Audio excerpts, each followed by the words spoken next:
Hello and welcome to the Life After Diets podcast. I'm Sarah Dosanjh, psychotherapist and author of the book, I Can't Stop Eating. And I'm Stefanie Michele, binge recovery health coach. If you feel out of control around food, we get it because we've been there.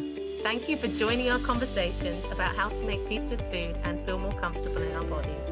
Now on to this week's episode. I told you I had to have a cup of coffee extra.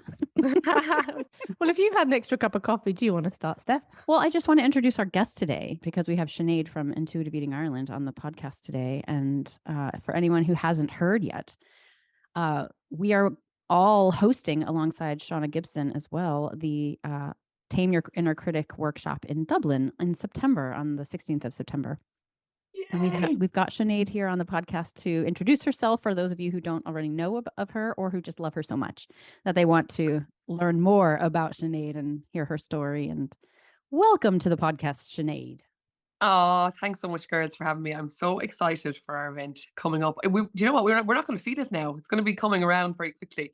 I'm so excited to get to meet you and squeeze you in real life. I've been following both of you and your work for the last number of years. I think myself and you, Steph, connected like right around the time we both started the account. So yeah, it's been a few years. So I'm really looking forward to being able to see you in real time. And when we were talking about what you could come on the podcast and talk about, I was thinking about it and thought, I don't know your story, Sinead. I hear you talking about intuitive eating, and you can tell sometimes by the way someone speaks about something that this is coming from personal experience. But I know nothing about your journey and where you came from. So we thought it might be an interesting topic for our listeners to hear recovery stories, because I don't know how much Steph and I have got left in terms of our recovery stories. We've told them over and over again. There's always new angles. There's always new stuff. Oh, absolutely. And look, there's always, I think, learning for people every time they hear these stories. That certainly is the case for me when I hear people's stories and I resonate with some of what somebody shares. It's like, there could be a new insight. So very happy to share my story for anybody that wants to listen, of course. Yeah, and I do talk about it, but I think actually what I have noticed, I talked a lot about my own personal experience when I first started the account, which was a number of years ago now. So I feel like I maybe don't draw probably or share as much of my own personal experience anymore. I think now I'm sharing more clients' experience and things that are coming up, working with different women. It's a nice opportunity actually for me to maybe reflect on how far I've come.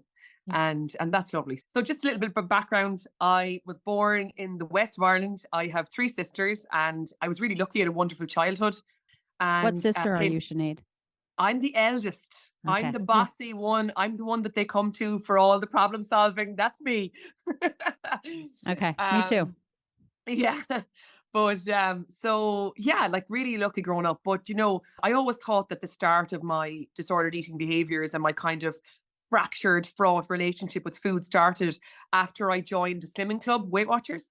But it wasn't actually until a few years later, when I was doing this work, many years later, when I was doing Evan and Tribbley and the workbook, the intuitive eating workbook, that I was reflecting on my childhood and, the different messages that I would have learned, I suppose, in childhood. And actually what it brought it back to me, so this is where I'm going to start, so it begins to make a bit of sense.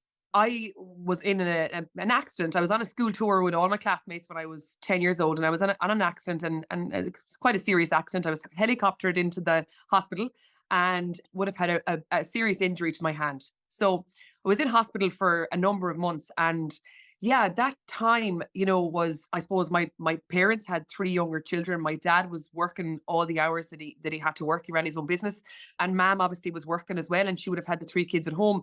So I would have spent like the whole summer practically in hospital, a lot on my own. And well, obviously they came in and out, but like they didn't stay with me at night or anything like that. That wasn't the done thing, even though I find that a little bit bizarre now, because like my 11-year-old, I wouldn't, and this is not like, it's not that I'm saying that mom done anything wrong. I don't feel neglected in any way or harmed in any way by this, but I actually think it brought me, I got very confident actually during that summer. But anyways, I couldn't imagine leaving my 11-year-old now at nighttime, like at night or whatever. But what I actually kind of rediscovered when I was reflecting back on it was that my family would come in every day, and there was some particular relatives that came in every single day with certain food. So Monster Munch and Mentos and White Magnums. I can still remember the exact foods that were brought into me every single day. So as I know now, I absolutely was using food to distract, to numb, to just kind of get through that time. The loneliness at times, I would imagine, from maybe mom and dad not being there or whatever it was. And I remember that the accident happened at the end of, I think it was fourth class. And I remember going back into fifth class in September, so a couple of months later. And I had gained a huge amount of weight because obviously all summer I was in a hospital bed. I wasn't moving. I was eating a lot of fun foods because these were all the foods that I was soothing with all of the time. So my body had changed a lot. And it never dawned on me until years later that that's when I first became aware that actually, God, nobody was really bothered or curious about, the accident or what maybe my hand looked like. But neither was I, even at that age. I then was more bothered about how my body had changed, like my physical body. Can I ask you a question? Course. Did you recognize that your body had changed on your own, or was that something that was like pointed out to you by classmates? You know what? No, nobody ever said anything to me. It was something that I must have probably been aware of even before that unconsciously. But I just knew my clothes didn't fit. I just felt I started that comparing. I was like definitely a lot bigger than my friends when I went back to school. But, I would still say, looking back on it, like it was subtle enough in the sense that I don't think it took up a lot of my mental space. I was really into sport and was like, I hung out with all the boys playing soccer, and I just kind of got straight back into doing my normal thing that I was doing. And I think I wouldn't say it kind of heavily burdened my mind either, Okay, but I think it was definitely the start of the seeds had been sown that being in a bigger body, I was comparing. And that to me meant that it wasn't a good thing. I knew that to be true. So yeah, fast forward then a couple of years and teenage, and our bodies obviously change again and all the rest of it, and become more aware of celebrity culture and kind of obviously really absorbing the message that thin is good. The boys are going to like you if you're thin. Like, again, I hung out with all the lads, so I was kind of like one of the lads. So they all saw me as a friend. I wasn't never one of the girls that the boys fancied. And I had assumed that probably was that I wasn't thin like the other girls. So putting that all together, I suppose, then decide I'm going to join a slimming club. And I started Weight Watchers. I think I was about 15 or 16. Was this in the 90s? Yeah. That speaks for itself. That speaks for itself. Yeah, definitely. Even at that time, like my parents are so much more aware now, but I think it's because obviously myself and my sisters, we talk a lot about this. We talk a lot about diet culture and all the rest of it. They know the work that we do now and how things have definitely changed for us all. But back then, like, it's just bizarre how there was nobody to be kind of like, oh, it's not great to wheel your 15-year-old into a slimming club, I remember my dad used to, because my other sisters came as well, so they would have even been younger than me. I was the eldest, so I was the one that started the trend. Oh my God, I'm going to Weight Watchers. And it was the excitement. And it was like, this is class. It's so easy to lose weight, girls. All you have to do is just stick to your points. And this is it. Like, boom. And obviously, as we all know, that's not how it goes. But that's how it went at the beginning. So I was like the ringleader. I was like, you have to all come along. We're all doing this together. So they came with me. And like, I remember my dad used to be saying things like, this is the joke that you're all paying €10 each to get weighed in a weighing scale. And my mother would wait outside and pick us up after and bring us home. And he used to make the joke, like at the time, going, like, just I'll weigh you for half that. I have a weighing scale here. I'll weigh you for half that. You can pay me the few pounds. But look at, they were the times in the 90s, right? So yeah, I done that for a number of years, the Weight Watchers. And what happened was I got pregnant. Then I met Declan and I got pregnant very young. I was pregnant at 19. I had him at 20. And I gained a huge amount of weight during my pregnancy, a lot of weight. And I blamed the pregnancy at that young age. I thought, oh my God, pregnancy wrecks your body. But it wasn't obviously until, again, years later that I joined the dots that the reason that I gained so much weight, of course, was because for the 2 years previous or 3 or 4 years previous, I had been massively restricting and on this, like, it was total rebound that I was like, oh my God, no longer dieting. So of course, so my body changed a lot. And like, that's where I think I really began to feel quite down on myself once I had my child and my body had changed a lot. And again, what did I do? Kick back, start into another mad fad diet, which is exactly what I done. And again, the weight cycling, because I just lost a massive amount of weight after he was born. And I kind of stayed in that cycle where, lost weight, but then like gaining some back, but then would try another diet and all of that, right? That went kind of on in my 20s. And when that was happening, the binging started because, of course, like once I had been kind of free of the restrictions during pregnancy and then again into the restriction postnatally, like my body was like, hell no, I'm not doing this again. Yeah, it So gives you that's that when- free pass a few like in the beginning, right? And then all of a sudden it's like, never mind, I've coded what this is and I'm going to start to fight back. Oh, my body knew. It was like, hell no, we're not going back there again. So that was it. So the pushback was real. And that's when the binge eating started, you know? So it was kind of like the binge eating at the weekend. So I would manage kind of Monday to Thursday reasonably okay, as a lot of us, the same cycle that a lot of people listening, I'm sure, would be very familiar with. And then the kind of Friday, Saturday, Sunday chaos, like mayhem eating where, you know, just awful experience of binge eating. Anybody knows what binge eating is like, as you guys do, that like it's awful. And I would kind of dread the weekends, but also be equally like thrilled by them because I was like, thank God I'm allowed to have something at the weekend. You know, I knew it would come, you know, I knew that it would still happen, even though I dreaded it. So this went on for a number of years, and it kind of moved then into a place where I decided to study nutrition because I was like, maybe the reason why I'm just so out of control with food is because I just don't know enough about nutrition. I haven't immersed myself in enough diet culture. Like, honestly, the irony of being the best dieter in the world, had tried every diet and knew everything that there was to know about macros and points and calories and food in general. But I still, you know, interpreted that I just didn't have the real inside information about nutrition and how to have the best diet. Because if I have the best diet, well then like I'll lose weight and I'll be always like just basically be an intuitive eater. But that's not what obviously happened. And I kind of moved then like ahead towards my 30s. I moved from a place of stuck in kind of like fad diets to stuck in a place of orthorexia. So my nutrition training brought out a whole other layer of orthorexic behaviors and orthorexic thinking. So I became obsessed with clean eating, organic eating, stressed about at this stage I would have had 2 kids, so stressed about what the kids are eating, put them on a gluten-free diet, a dairy-free diet, a sugar-free diet, and absolutely like no fun diet. The joy was sucked out of eating for me and the family. I'm really, really grateful my husband did not divorce me at that point, because I was so stressed and pushy about what we were going to eat. I was like, no, sugar is going to kill us and we're going to get all sorts of illnesses if we don't eat exactly this diet that I am telling you that we have to eat. Like the stress was insane. That disorder is there. And then when we're introduced to like healthisms and things like that, and nutrition, really, a lot of nutritional education, because this is the place where my orthorexia developed as well, is in learning about all this. If the root cause is not addressed, it just translates. So it just becomes a disorder with another name. It actually becomes a bigger monster in some ways, because actually I probably found my orthorexic days even more stressful in some ways. You know, I remember like lunchtime for the kids, their lunch boxes going to school.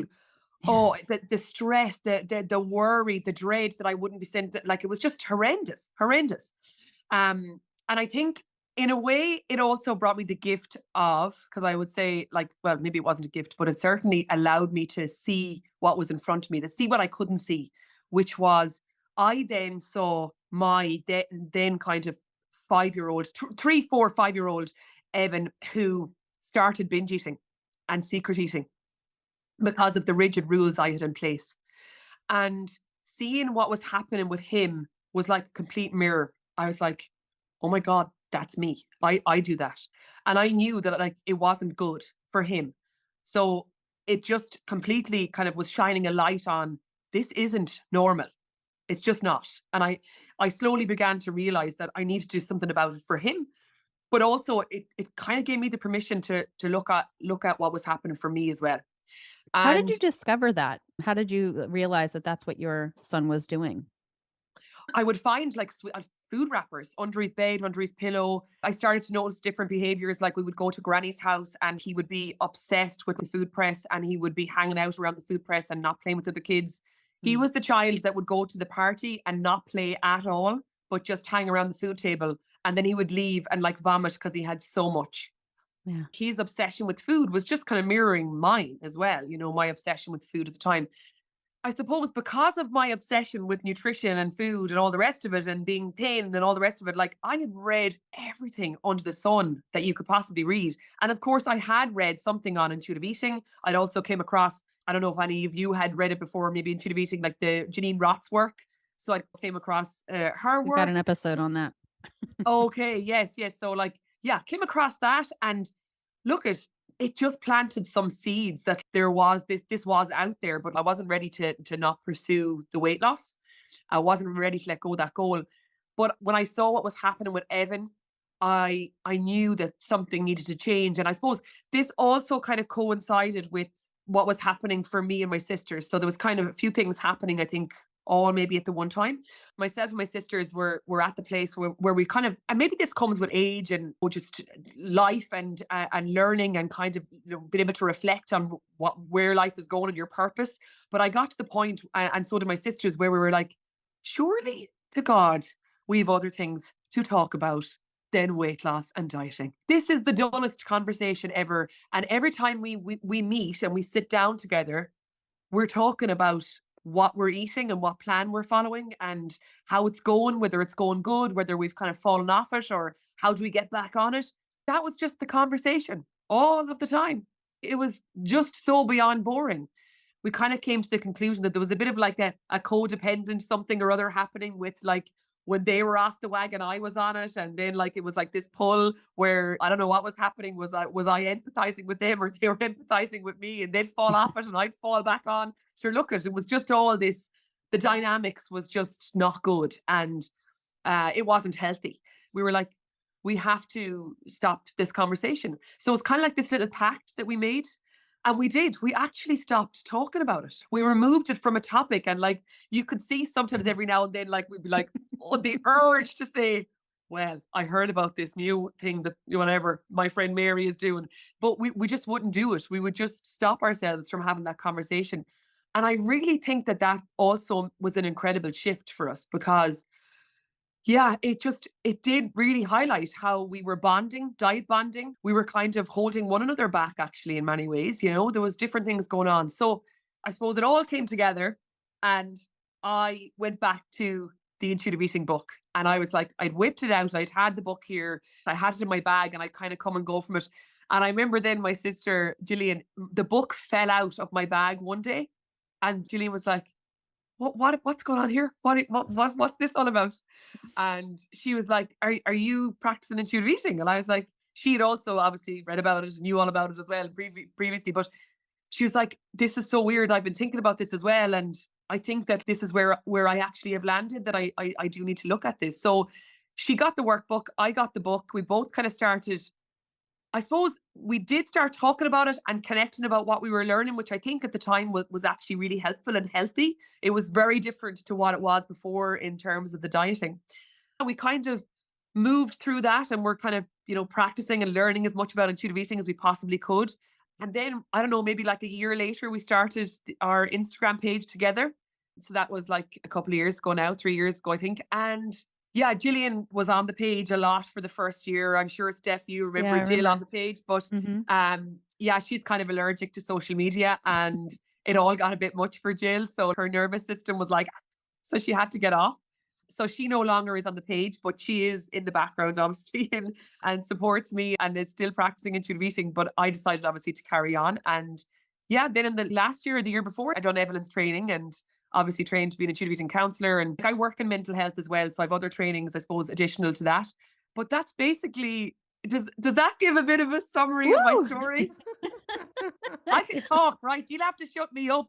I feel slightly envious of this, my fantasy of like these four sisters, because community and connecting with other people, I think, is so important when you're trying to go against the grain of diet culture. And it sounds like you had this kind of community. So you and Jill got out. How are the others doing? Oh, they got out too. Oh, don't worry. We brought them with whether they wanted to or not, they were coming with us. We even have mom and dad on board. I was going to ask you that. It's like this little microcosm of community where I'm thinking about four sisters and how rare it is, just to even have three other sisters, but that you all would be on the same page. Cause I'm thinking, oh, was there one sister who was like, I don't know. I think I want to go back to diet culture, because to have four people really commit to that is hard to find, because it's like, I think it's too much for me. It's too hard for me. I'm going to go back, I'm going to go do this thing. And so what a lucky thing to have like a So, unit. so lucky. We're very close. We're really, really close and very lucky to have that. We're all very alike in many ways. We're a bit different. I'm probably the loudest and the most opinionated, but we are all like really on the same page with this. So yeah, really, really lucky to have that, that there wasn't one that was kind of like, no, this is absolute BS. We have to go back and lose weight, So, people will say to me all the time, and I'm sure you get that too on your pages, that people will talk about like, I'm so lonely. I don't have anybody in my life that knows about this or is even interested in this. And they talk about whether it's our meetups or whether we go and do hikes and meet other people that are on this journey as well, or even just sharing people's stories on the page, because it is trying to create that sense of community so that people know that they actually aren't alone, even if there isn't somebody in your family, like, or your immediate friend circle, which is really sad, because I do think we need that. And I have to be really honest, the page, the community that I started with Gillian, that helped me massively to keep going. At times I'm like, I don't know if I may have stayed going if it wasn't for that purpose that I was building, like the sharing and, trying to support others, but also the support I was getting, how it was helping me personally as well, was huge. So I'm really, really grateful for that. And like, hopefully it will continue to grow, that we will begin to create a bigger community of non-dieters around the world. I think that's an important part with communities. Sometimes I think there's the whole, where do I go to get support? And maybe the question is also, where do I go to get support and give support? Because we can all give support no matter where we are at this stage. And I think, just to anyone listening, if you're falling into the trap of thinking you have to have this all figured out before you can support anyone else going through the same thing, that, I think what you're describing there is a testament to that. Oh my God, absolutely. Because even when I started the page, I wouldn't have said that I was as attuned. I wasn't near as attuned to my needs as I am now. So I was still sharing a lot of information about this and supporting others, but still was learning. Like, I was still having periods of maybe more kind of like chaotic or disconnected eating, and learning from that and then sharing about that. So we don't have to have it nailed down. That's not how it works. We're just, it's always learning, isn't it, for us all? Because that also gives you fire. It gives you, it fuels you to keep going when you also are serving others. That's one of our basic human needs, isn't it? That sense of contribution with others, so it's definitely important.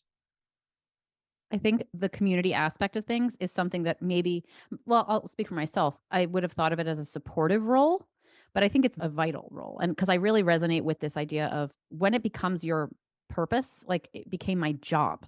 I'm like, how would my recovery have looked if it wasn't? You know what I mean? Like if I didn't talk about it so much and really immerse myself in helping and connecting with others every day around this. And so to me, community is vital, because we don't feel support outside. We feel the opposite of that, right? Like everything's speaking against it. And I think it's so important to feel like we make sense and we continue to make sense, and that there's companionship and camaraderie around this, which is, I love what you're doing as far as having regular meetups and hikes and organizing these things to cultivate a community sense, which is, also what we'll be doing. Plug. I was going to say, if there's only some way that people could come together in person. Come on, ladies, we can figure this out. Are you free on September 16th?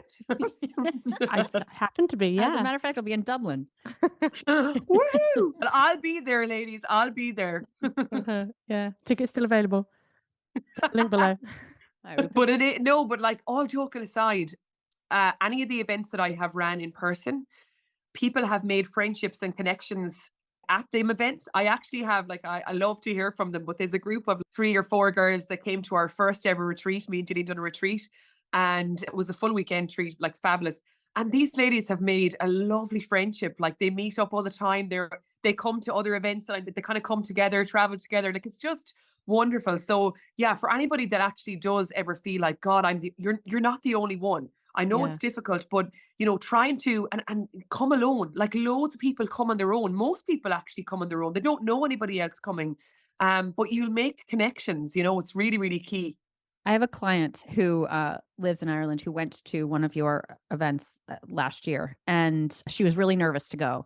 And she went alone, and she made a friend at that particular weekend, and they're still friends. And she's like such a light in her life. Meeting this other person has been, she's like, this is a true friend, and they get together and they're support systems for one another in this really beautiful way. Like I it's love a that. true friendship. I don't know if I ever told you that, but yeah, No. it's making a difference. So lovely to hear. No, I really am thrilled to hear that, because that's obviously, it's about like learning and, you know, hopefully getting lots of different tools to be able to walk away with. That's hopefully what we do at all of our retreats, but no more than our day in September. Like, it's really going to be about connection. And I think if people walk away from that, and if they can learn to be self-compassionate with themselves, knowing that other people are going through this too, and that are working through it, that's worth its weight in gold. So what I think might be kind of fun now, if you're up for it, Sinead, and obviously if you are, Stef, because we haven't discussed this, is just thinking about like how you recovered, because you told us this story from kind of beginning to end. And I was thinking about the questions that come up time and time again when people are like, but how do you do this and how do you do that? And Stef and I, we normally just share our own experience with that, because sometimes you can't tell people how to do something. It's a figuring out for yourself. So the first one that's coming to mind is how did you manage or deal with that desire to lose weight or to be willing to gain weight? Like, how did you make your peace with that when for most of your life, weight loss has been such a valuable thing to pursue?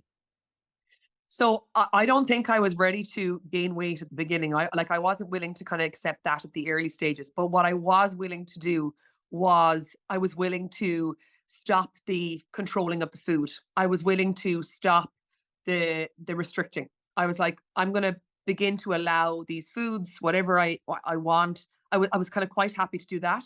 I think, you know, ditching the weighing scale was actually a really kind of pivotal point for me, because the weighing scale was something that I stood on every single morning for about 20 years.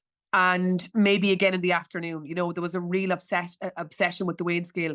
And I brought it out the back and I smashed it in bits with a hammer. And that was probably a really good turning point for me, because obviously, like, there was still a lot of anxiety. You know, I wake up and I felt like, oh, I'm not measuring now. I don't know what's going to happen. But I think that allowed me to explore the not restricting the food and begin to kind of like, I'm a foodie. I love to eat. Who doesn't love to eat? I love good food. So I kind of really wanted to embrace that, you know, to be able to just stop the restriction. But that doesn't mean that I still like, it's like I kind of saw it as the computer and like the little tabs are open, but we're not necessarily working on it. And that's how I felt about wanting to lose weight. It's like a tab that's there and can be open, but I'm not actively working on it. So I just know that it's in the background.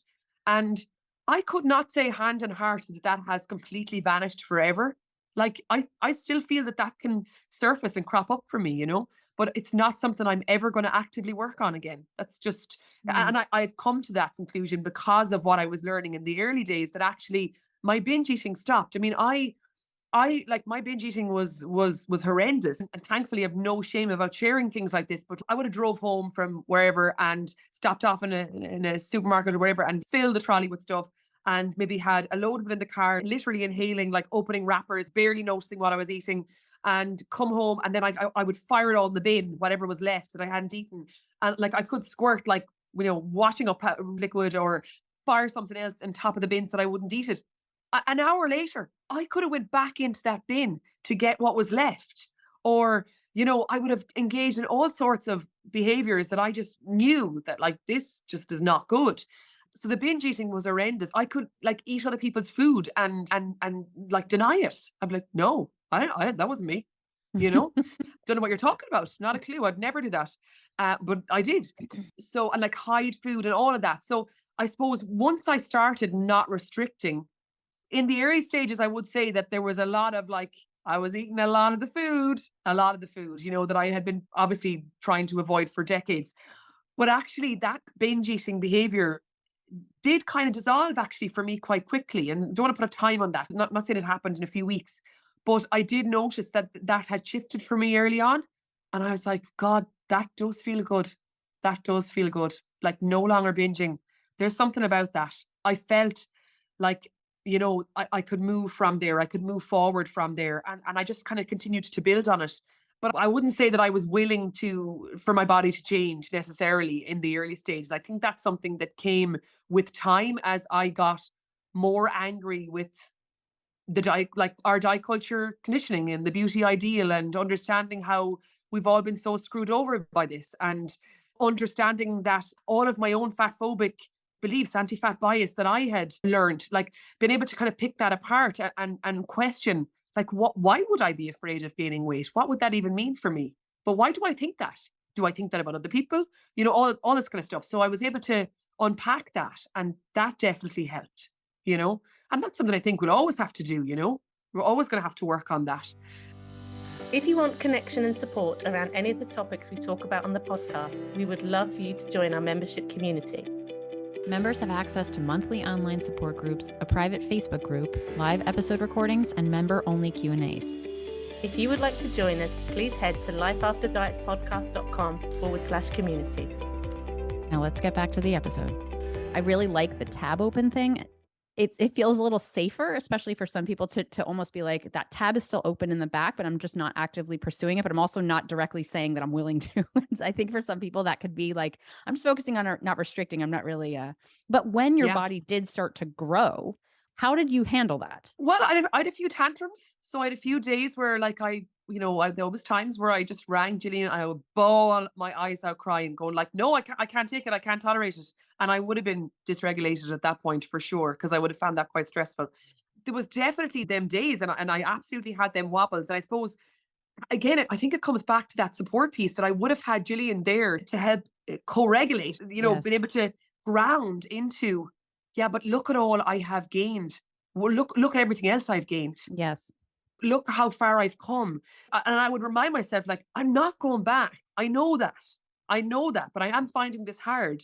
I didn't find it easy that my body changed, But like, what I would say is that for the first time in my life, I've had weight stabilization. Like, I'm the same weight now that I've been for the last 2 or nearly 2+ years, 3 years. This has not ever been the way it was, right? I was always kind of up a size, down a size, up a size, so, or more than one size, but so I have that now. But I definitely found it hard. But no, I remember, Steph, in the early days when I started this, I actually thought, you know what, if I'm eating intuitively, I'll lose weight, because I know all about nutrition and I'll probably lose weight. Little did I know that that's just not how it works, because my body feels safer at a higher weight, and I know that to be true now. And that's I know that I can feel that in my body. So you learn that exactly the same.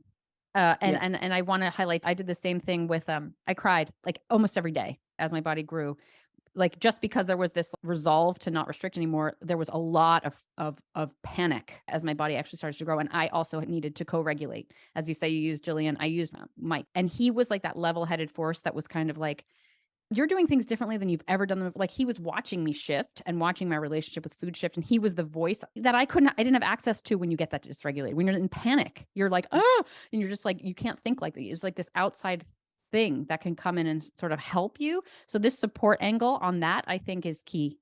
And you just highlighted it. Yeah.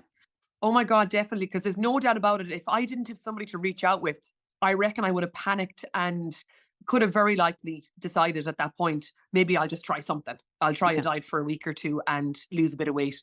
I think that for some people, it's important to kind of, if they're not there yet with that kind of willingness for their body to change, that's okay. That's actually really okay. And to go really gently with that. Because I think it's like, when you gather the evidence and the life experiences that life is getting better, not dieting, and you realize, oh my God, I've just had an ice cream. I've had a 99 with my kids on the beach and I didn't panic and I've enjoyed it. And I see their smile on their face that Mammy is going to have an ice cream. Whereas before, I wouldn't have in a million years had an ice cream with the kids. When you begin to have them experiences, it's like you just are gathering all that evidence. It's just like it's cementing it deeper, that like there's no going back. And at the same time, then, other things that definitely would have helped me was I cleared my wardrobe out. So like, I got rid of all the clothes that I kind of had that daily reminder of, like, oh, I was smaller when I wore that. So I just thought, for once and for all, clear the wardrobe and buy clothes for my now body, my here and now body. And that's what I say. That's what we talk about all the time in our coaching group. It's always about, what do we need today for our here and now body? Because that's the only body we have. Like, we're not lucky enough to know that we've got a body tomorrow. We don't know what's going to happen tomorrow, if any of us are going to be here tomorrow. So even just having that is kind of coming back to, okay, that would always kind of allow me to kind of take a pause, take a breath. And actually in this moment, I am okay. When I really breathe into it, I actually am okay. It's more that I'm either in the past, comparing myself to my past body, or in the future, thinking that I'm just going to keep gaining and gaining and gaining and gaining, and it's never going to stop. But actually, in this moment, I'm okay. You used the intuitive eating book and the workbook, so you're kind of self-taught, and it was you and Gillian together a bit.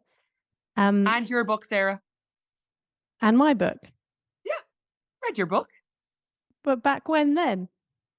I've definitely read it. God, it feels like a long time ago. Yeah, I don't know how long I have it, but I've read your book. So I would have found the intuitive eating book really good, but I also liked Laura Thomas's book. I found that really good. I read your book. I've loads of them. The Fuck It Diet. I've read them all. Did you leave me a review, Sinead? I'm not sure I left a review, but I've underlined a lot. It's not too late. You can go back in past orders. I will definitely. I'm going to go and share your book now. That's what I'm going to do. I'm going to get it out and share it. I think people panic when they feel like they can't access professional support. And obviously professional support is brilliant and can be so helpful to so many people. But what were some of the challenges that you bumped up against trying to figure this stuff out for yourself without having somebody who'd already trodden this path saying this is what you need to do, unless there were resources that were doing that for you? Yeah, so obviously all the books, I would have found podcasts really helpful. So like I would have learned a lot, but I did get professional help. I'd done about 10 sessions, but it was more focused around the kids. So once I had my stuff done and I had really moved on, I still kind of couldn't figure out what I was doing with the kids.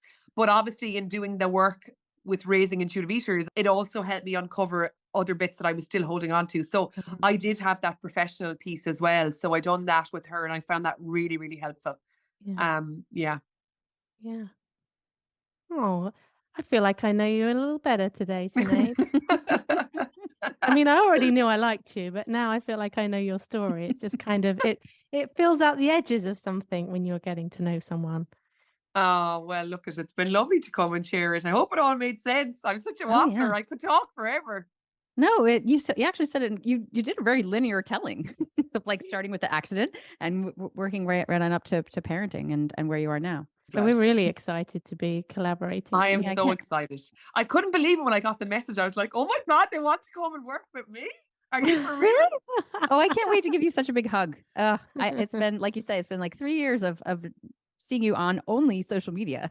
I know. But to just actually see you in person is gonna be, I'm really, really excited. I'm excited for wait. Yeah. And to anybody else who wants a hug from Stef as well, you know where to come and I'll get give it. them out. Get your ticket. Ticket's still available. Link below. We'll put it in the show notes. Plug. As well as links to your Instagram and do you have a website now? We do now, yeah. So intuitiveeatinghub.com. Yeah. So we're it's still a little bit in the middle of there's a bit of work been done at the moment because we're uploading some stuff onto it and all the rest of it. But yeah, myself and Shauna put together, we've kind of created an Intuitive Eating Hub. So we do different things, obviously courses, workshops, similar work to what you guys do. So yeah, there's loads of information on there. Yeah, but you guys do much more in-person stuff, which I'm so envious about. So especially for anyone living in Ireland, if you want to connect with people in Ireland, Sinead is your gal. She's the connector. Well, do you know what? There's actually there is quite a few, but not half enough, obviously. But I mean, I remember when I started the page, we started it because the only accounts we could find on intuitive eating at the time were all like States, UK, Australia, wherever. We couldn't see anybody in Ireland. So it wasn't until we actually started the account that we did connect with other people. And that's been lovely, you know, because it's a beautiful community and hopefully it continues to grow. So yeah, I'm a big fan of the in-person events because there's just something that you do not get through the online space that you will get in the in-person space. There's just that extra little piece that we all need. And that is the real life connection, that energy with the other humans that are going to be there. So can't wait. Brilliant. Thank you, Sinead. Thanks for coming on. Thanks for everything you shared. Appreciate it. Thanks so much. See you in September. See you in September. Bye, Sinead. Bye-bye. And I'm guessing Stef needs to pee. I do. Yeah, I absolutely do. I know you, kiddo. I know.